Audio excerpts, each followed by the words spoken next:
maybe a good place to start, just to get the more difficult things out of the way, is family of origin. Were you raised in a Christian home? Was there kind of trauma over time that led to this angling towards same attraction? And like, what was your life like, say, under the age of 10? My relationship with church started to decay, I would say, rather early, because I had been exposed to things early on as a child, like abuse, things like that. Nobody in our direct immediate family, but people within the family. So that was definitely one aspect of it that I had no idea how much it would actually shift my life. But then, moving forward, I would say the big anchors of what led me down the trajectory, the early childhood would have probably been those things, being exposed to too young, having, abuse in the background around 5 or 6 years old early on. And then, as time went on, I think that the divorce of our parents very much, it was like the cherry on top, right as I turned 18, right as I'm about to get my freedom. 18. And just like tore me right apart. So I would say those things probably made me very susceptible to fall into a rather vicious world. So I would say for most of my life, it's almost as if I was being unknowingly prepared to take on the identity. When I was a lesbian, I always dressed very masculine. To me, masculinity was my shield. You have to remember, when your femininity is violated, masculinity felt like a safe cloak. It felt like something to wrap myself up in that would make me feel like I had the power and I had the control. And I never wanted to be hurt for my femininity or rejected for my femininity again. So I was in relationships with women who kept leaving me for men. So I looked enough like a man where I was with women who probably wanted to be with men, but who probably liked the emotional availability that I had as a woman. I felt like I was being left for the one thing I couldn't give them, which is the one thing innately I can't. You know what I mean?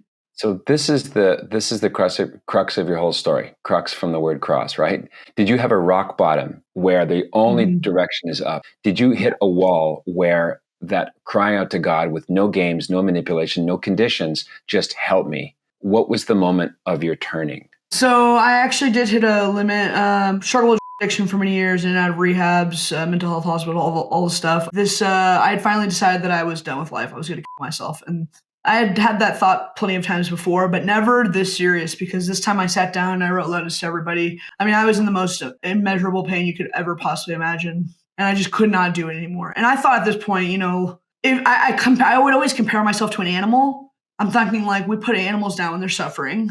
It seems like maybe we should do that to ourselves. And I was right about to do what I was about to do. And out of nowhere, I just get this like thought that just shoots through my head.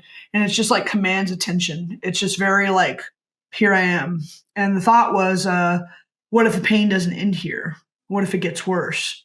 And that thought is actually what struck me to a point where it terrified me. And in that desperation, I dropped to my knees. And that was the first time I had ever asked God if he was real. I said, Lord, if you're real, please show me. I said that over and over, tears just streaming down my face, just like full guttural surrender. And I'm yelling at the top of my lungs, like, if you are real, you have to make it obvious. I said, you have to really make it obvious though, because I'm very stupid. And I can't have like this, like maybe not, like, you see how desperate I am, like, please show me.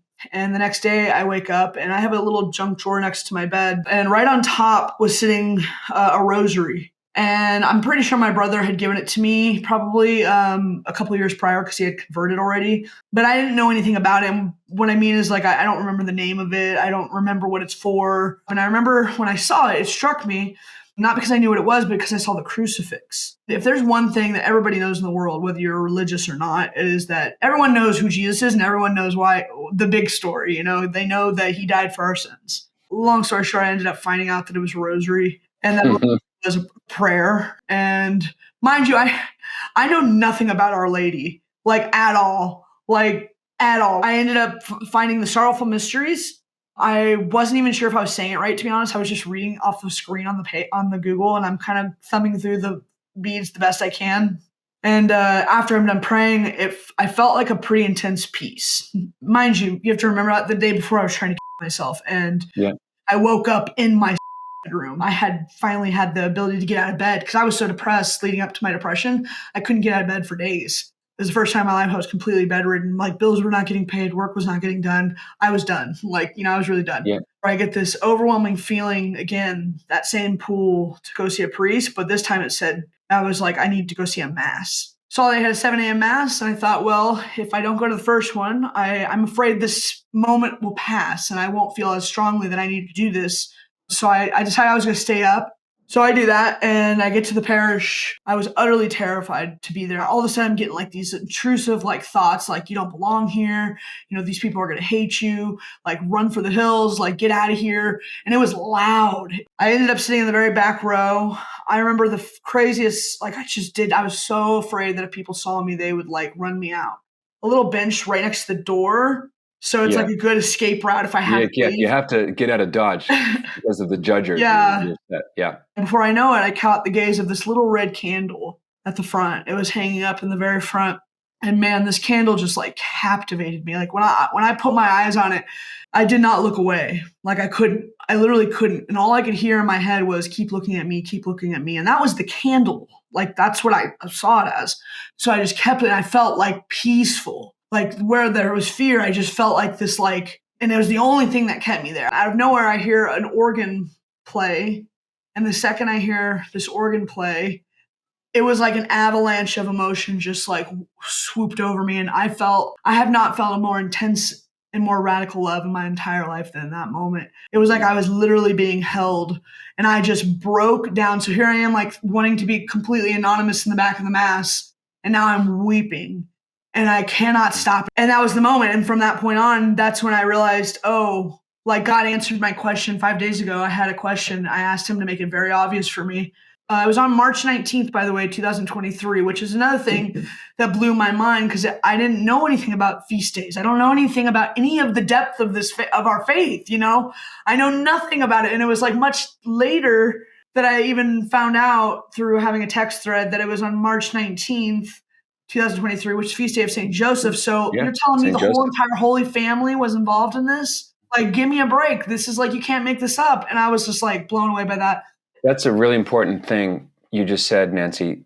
The importance of seeking the God of consolations, not the consolations of God. It was almost like for a second he had finally told me what I'd been just wanting. The answer, the question I didn't know how to articulate my entire life, but that kind of set the narrative for my entire life. And that is, when you've created an identity, or when you at least think that you've had to create your identity from a very young age, and you've protected that at all costs, right? To be shown that you don't have to do that. You already had a name. Mm-hmm. You know, you already have an identity. You already have a nature. And instantly, like, I mean, I knew that instantly. I didn't know how to articulate it yet, probably, but I knew instantly that I was made for this. I was made for this love. Like, I wanted that. And now, at this point, had you been living under a different identity? Did you have a name change at that point when you walked into that church? Can you tell? Yeah, not legally. Yeah, I was going by the name. Socially, yeah, I had changed my name. I was working for Starbucks at the time. So if, like, you had met me for the first time, you would never know my dead name. Right. So Roman was on your name tag. Yeah, I have actually. Okay. Roman was my name tag. It was on my paperwork as the preferred name. I only got my legal name put on like paychecks and stuff for like banking reasons. But that was stuff that was privately just sent to me. Kind of interesting for a Catholic now to pick Roman. So we talk about that all the time. And you want to hear something that's funny, even more funny? God definitely has a sense of humor. So yes, I called myself Roman, and now I'm a Roman Catholic. Haha. My name translates is from Anne, so Saint Anne, so Our Lady's mother, and her name Anne translates into grace, which is undeserved favor. I mean, tell me that doesn't fit. It's insane. I was getting heavily attacked. So severely, I was getting like attacked in my sleep. It was no small thing. It actually did the opposite effect. And I only say that because I wanted to actually say this, because you asked me if confession was going to be hard. No, because when I was going through this period, it intensely intensified my faith in God. Because I mean, think about it. When you're like, whoa, this stuff is real. Like, this is real. Like, you can't, there's no evidence. Like, now I know. I mean, it's amazing that I've been to several therapists now, and I mean, they wouldn't, I don't even qualify for the diagnosis anymore, but that's how quickly God changed a lot of things initially in my life. I just don't have any of those issues anymore, which is, praise God, you know.